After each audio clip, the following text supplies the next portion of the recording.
এখনো লোকালয়ে ঢুকছে পানি, তলিয়ে যাচ্ছে নতুন নতুন এলাকা, বাড়ছে পানিবন্দী মানুষের সংখ্যা। ফেনীর মুহুরী, সিলোনিয়া ও কহুয়া নদীর পানি বিপদসীমার নিচ দিয়ে প্রবাহিত হলেও ২১টি ভাঙা স্থানে এখনো ঢুকছে পানি। নতুন করে প্লাবিত হচ্ছে ফেনী সদর ও ছাগলনাইয়া উপজেলার বিভিন্ন ইউনিয়নের শতাধিক গ্রাম। এতে পানিতে তলিয়ে আছে মানুষের বসতবাড়ি, আসবাবপত্র, ফসলি জমি। ভেসে গেছে শত শত পুকুরের মাছ।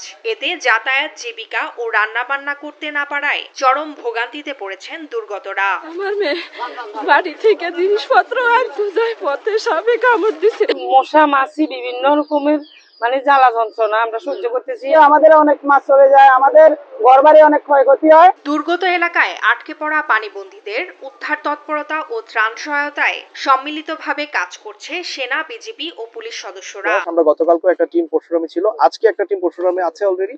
আমি আজকে ফুলগাজীতে আছি। সো আমাদের এই মধ্যে দুইটা টিমই কাজ করছে। আমরা এখানে রান্না করা খাওয়া ডিস্ট্রিবিউট করেছি, আর আমাদের পরশুরামে কিছু ড্রাই ফুড ডিস্ট্রিবিউট করা হচ্ছে। তবে পানি নামতে শুরু করায় ফুলগাজী ও পরশুরামে আশ্রয় কেন্দ্র থেকে ফিরছে মানুষ।